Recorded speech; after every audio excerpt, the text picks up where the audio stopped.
Hello guys, I'm Kevin Johnson and I'm going to be explaining my task number 2 for the internship at the Sparks Foundation. So in this task, I'll be basically doing prediction using unsupervised machine learning algorithm. So the unsupervised machine learning algorithm is basically predicting something without using any labels or using the input data. So for this task, I will be using the iris dataset to predict the optimal number of clusters in it using k-means algorithm. So before I move on to the explanation, I would like to explain in short about k-means algorithm. So in k-means algorithm, we first randomly assign 2 points as centroids in the plot, and then we just decide which is closer to which centroid, and we put it in that cluster, and we form clusters like that. And then later on, we update the cluster by taking the average of it, and then we keep on doing this process till we get the same centroid. So that was for k-means, and we'll get at the end of the k-means, we'll get a visual representation of number of clusters in which it represents certain groups in the dataset. So first, we have imported certain libraries like NumPy, Pandas, Matplotlib, Seaborn, and sklearn.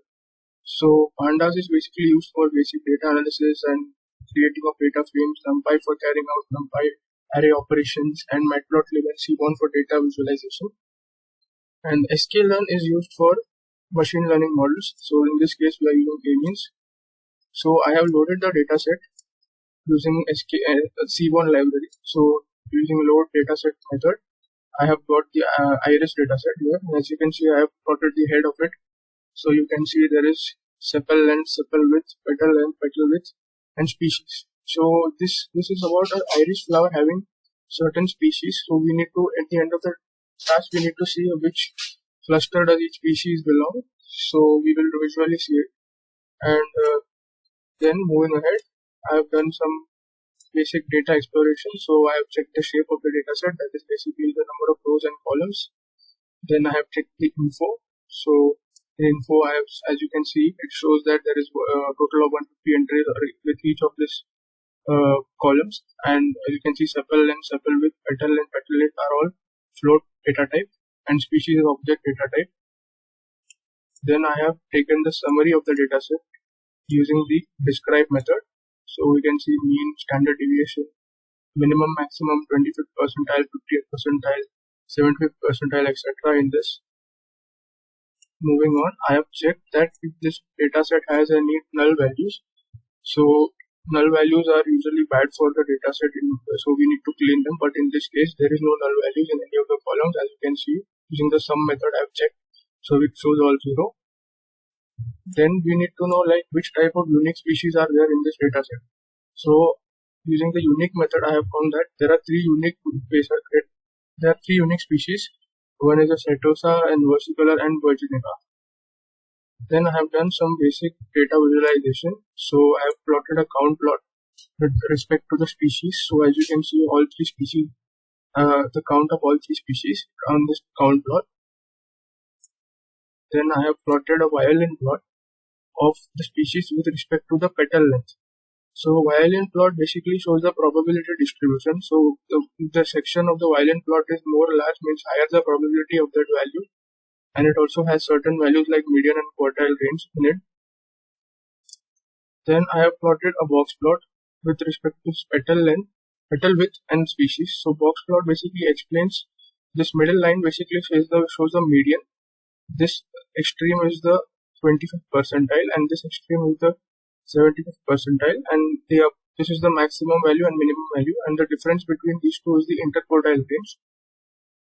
Then similarly, I have made a box plot for sepal width with respect to species, and also sepal length with respect to species, as you can see. So after all this, we basically need to find the value of optimum number of k for the k-means algorithm. So first we take the input data, that is basically the first 4 columns except the labels, because of course in unsupervised we cannot use a label, we need to find the label, and we have used the ilog method to get the values. So how to find the optimum number of k? So in this case we are going to use the elbow method. So what is the elbow method? So as you can see, I have initialized a list called as WCSS. So WCSS is basically the within cluster sum of squares, which is basically the sum of squared distance between each point and the centroid in a cluster. and I have taken this for loop which runs from 1 to 11, and this is the instance of the k-means model. As you can see, I have initialized it with each time with I clusters and k-means method, of course, with maximum iteration of 300 and random state of 0. So what this will do, it will fit the k-means model with each value of x right here, and then it will append the k-means dot inertia, which is basically the WCSS value in this list. So at the end of this, we will have a list containing the WCSS values, and then we can plot WCSS values with the number of clusters. So as you can see, the number of clusters, as the number of clusters increase, the WCSS values decrease. So the general rule is to select a point like an elbow. So as this, you can see, this plot looks like a hand. So this point could be known as the elbow of the hand, where there is a slight decrease or linear decrease. So this point here, that is 3, will be the optimum number of clusters. So I will use this k equal to 3 in creating a new model, as we have got it from the elbows method, and I have created a new instance and initialized it with number of clusters equal to 3, and I have taken y k-means as the predicted values and fitted with it. As you can see, this is the y k-means values, all the predicted values. Then we will visualize these values. So we have basically made a scatter plot for each of the species and labeled them with certain colors and given a legend right here. And this plot is to get the centroids, and we are doing this with respect to the first two columns, that is sepal width and sepal length. So as you can see in this plot, there is 3 clusters right here, the blue, red and green, and this yellow dot is basically the centroid of it. So hence we have visualized the k-means algorithm in the iris dataset by finding optimum clusters. That was it for the task. Thank you for watching.